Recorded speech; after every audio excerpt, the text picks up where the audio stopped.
my cellar.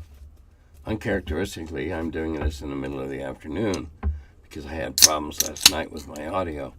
So if the phone should ring during the course of this, then I apologize in advance. All right, where do we begin? Okay,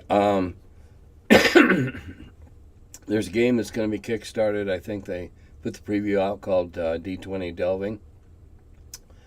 I'm going to have a very small part of it in that they have a QR code thing set up so that if you buy the game and got the QR code, you can scan it, and then you can listen because I'm going to read the cards and read the copy and stuff like that. So check it out, and I'm looking forward to doing it. It's going to be a lot of fun, and I think it'll be a novel concept. Okay. Hey, Tim. Okay, I'm currently hosting an online campaign using the Advanced Dungeons & Dragons core rulebooks, and I'm fairly new to the system overall. My party consists of a few new players to the game and 2 veteran players, one of which frequently runs over the other players during the game, directs others on what to do, and will often voice how I should handle call shots. Have you ever had to deal with players like this in the past? And what would you suggest is the best way of doing so? Best wishes. All right. I find this an interesting challenge. As a hopefully lesson learned, design a quick one-off. And, a little side thing to what you're doing already, something they found, and oh boy, let's go check this out. And have it be in somewhere that there's a silence has been imposed. And excessive talking brings consequences.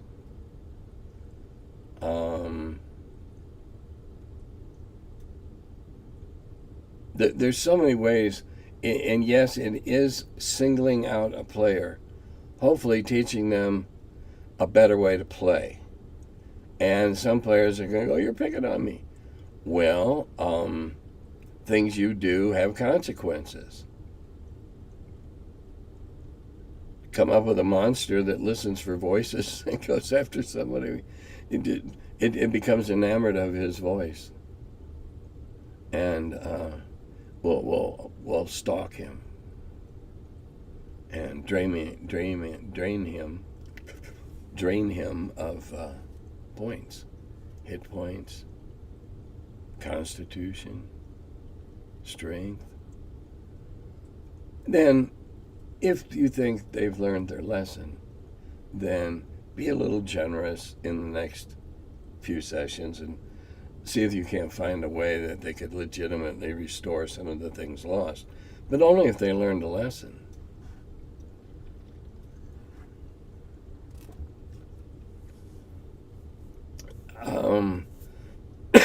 It is going to be arbitrary, but there's another way you can handle them. You can ignore them by listening carefully to what the other players are muttering at the table. And when you hear a good mutter, go, "Whoop, stop," and point at that person. "What was that you just said?" And just completely ignore Mr. Beachmaster telling everybody where to go and what to do. Totally ignore him and focus on the player that had a good idea that was overrun. And do that do that as many times as you want. You'll get 2 results. You'll get a new player who feels more involved in the game, and you'll also get the idea that not everybody has to listen to him. And he gets ignored several times. Too bad. Be nicer. Encourage those new players by listening Because unless you've got your mics off, and if you've only got 6 players, I recommend leaving the mics on and listening carefully. And when somebody says something really interesting, really good, especially if it's contrary to what he's saying,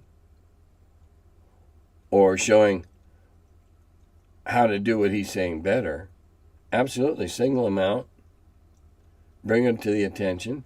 The group's going to go, oh, yeah, okay. And they're going to do it that way.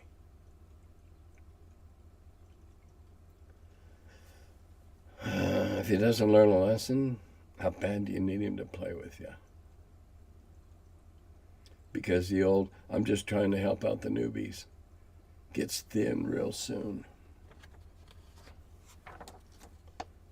Any thoughts on armor class, ascending versus descending, THAC-O, tables versus the D20 style hit tables? Descending armor. 9's a street clothes you walked in the door in. THAC-O, if you know how to use it, is a gem. It's all right there. You don't need a table.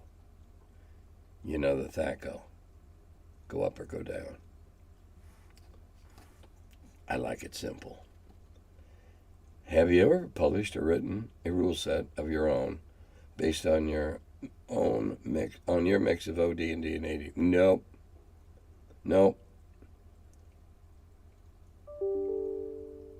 Don't want to. No. How do you conduct Wheel of Blame without the use of a virtual tabletop or something similar? I'm so glad you asked. The Wheel of Blame is all about the theater of the mind. It's all about the DM describing what it is they see. And we're all in a big cave, big sparkly cave full of veins of quartz that shine in the torchlight. Everybody in the room has their own concept of what a big shiny cave would look like. They're not all the same. Doesn't matter. All the players are in a big cave that's shiny with streaks of reflective stuff. Doesn't matter. It's theater of the mind. The way I hate sounding like a fossil. The way we played back in the beginning. We had no playing aids. We had no terrain. We didn't even have miniatures in 74 when I started. It's all up in here. Online lends itself extremely well to that. Extremely well. And, oh, by the way, Patreon guy, I'll get back to your email this weekend and we'll work it out.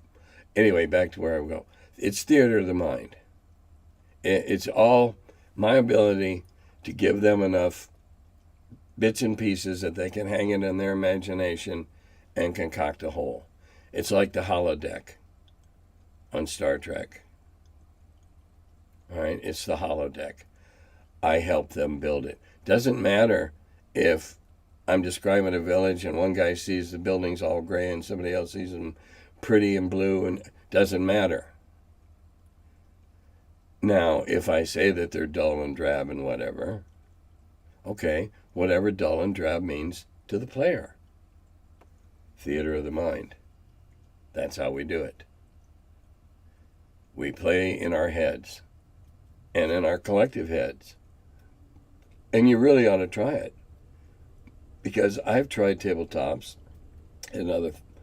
No, thank you. If you like it, fine. But no, thank you. I like playing theater of the mind. It's okay if you're playing a pre-prepared something, or even something you concocted, to occasionally give them a picture, a drawing of something. This is what it looks like. This is what you're looking for. You know, that's all good. You can make that all within the confines and the constraints of the game. Theater of the mind. I tell you, there's nothing like it. Okay, this is in response to my response about mind flayers. because I didn't know. And I'm now aware of the fact that it was a large Underdark campaign for 2E, and it's filled with mind flayers, and they weren't even the main antagonists, which were aboleths, lots of them. Carl mentions several times in the adventure that the party should run away or they will die. Yes. Yes. Mind flayers and creatures of their ilk who have the ability to get in your head, literally, in your game character.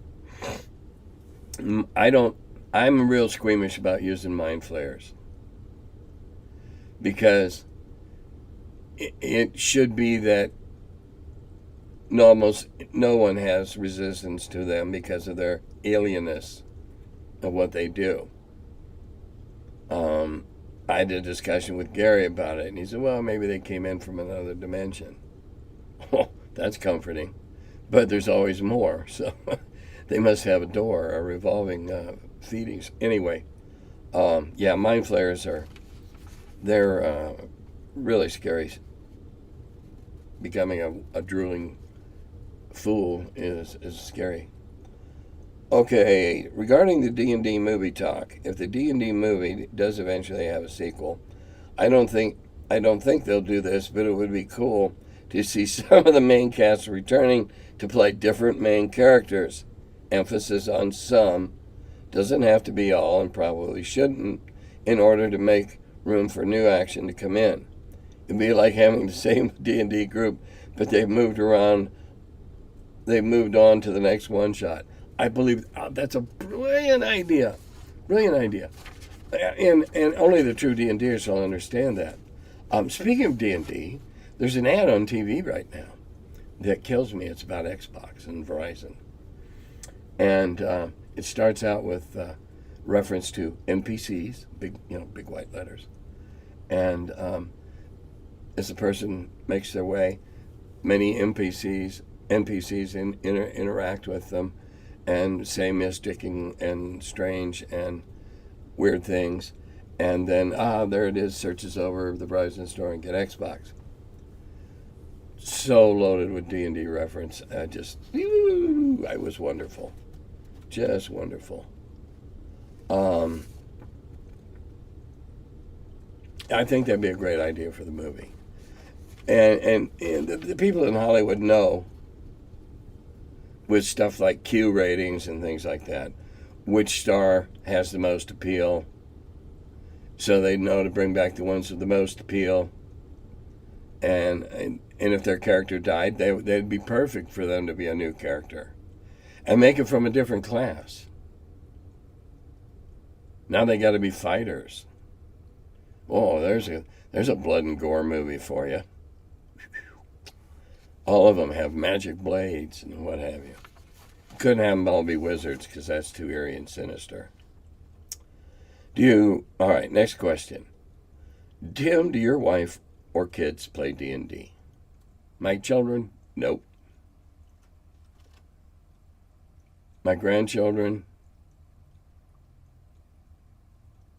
Maybe. I'm not sure. Maybe. And I know one of my grandchildren would have had they had the opportunity, but never got it. My wife had played D&D with me once. Believe me, I believe it's the only time. I've told this story before.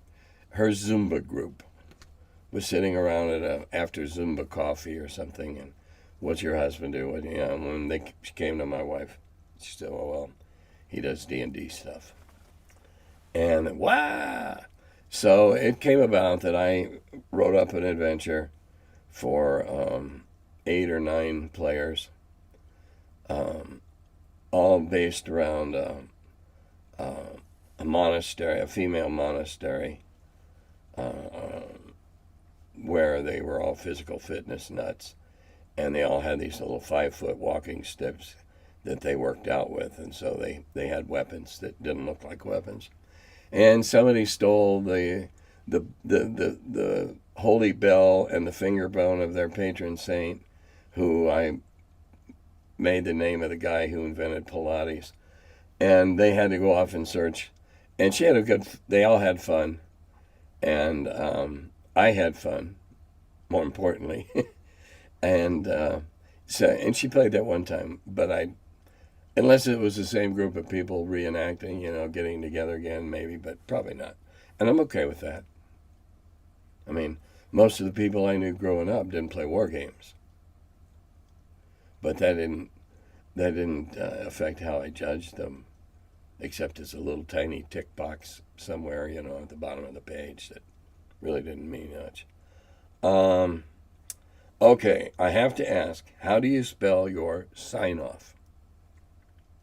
All right, it's a Cherokee word, and it means goodbye to many. Dodagovi.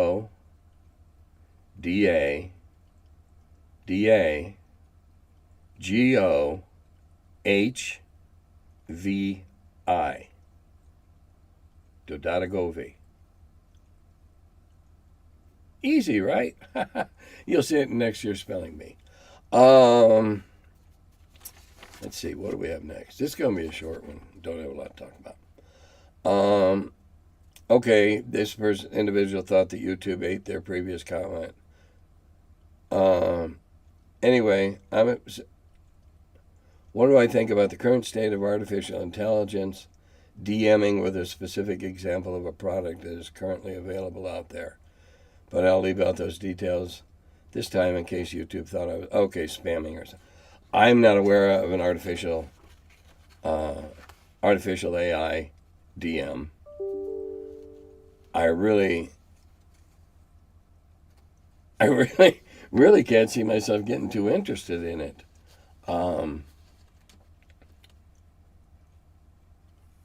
It would seem it would seem to me that the programmed responses, the probability, however you do that crap, would have to be immense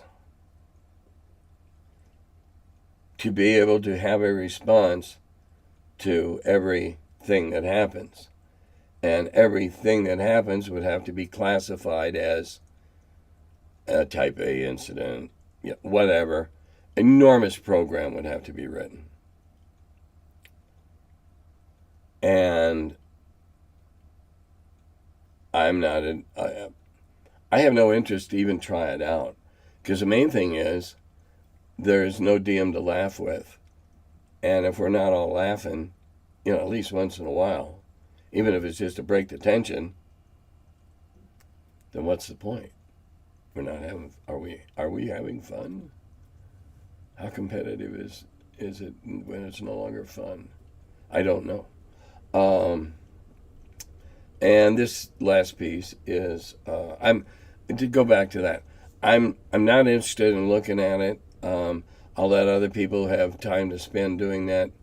If I know them and value their opinion, I'll have them tell me what they think of it before I decide to get my time. Oh, I'm rocking, aren't I? Anybody gotten seasick? Before I spend time on it, I got too many other fun things to do. And then I want to thank once again to the Patreon supporters. And today Jim showed me how I can start sending you little notes and how I can better stay in touch with you all, which I will start doing over the next several days. And by next month, in a week or 10 days, I'll have my own Patreon channel. The one I used to rely on was let lapse because the person who paid for it is deceased. So I was using Doug's channel and it ran out. So because I have Patreon sponsors such as yourself, I can actually shell out $150 and be able to host my own meetings. So we will be doing that. I will be giving out much more timely announcements on when Q&As and the unpluggeds are going to go. We were a little helter-skelter this first month of operation, but I believe August will do much better at it. Just hang in there with me. Gen Con's over. I saw the pictures. I do not miss the mob. I do miss the auction stage a little. And most of all, I miss being able to rub elbows with some of my good friends who do go. But I'm too frail to go and get beat up in the dealer's area by big guys with backpacks. Oh well. And riding in a scooter doesn't do any good. They just like to jump in front of you and see if they can time it. So you're constantly doing this as you're letting up on the speed so you don't hit the stupid person. But yeah, that was almost an unplugged. Dodata Govi.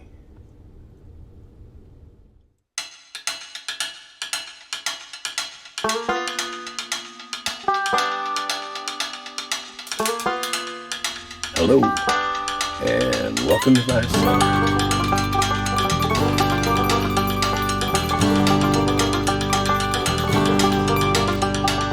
He's the curmudgeon who wrote about the dungeons. Now he's the feller, live from the cellar.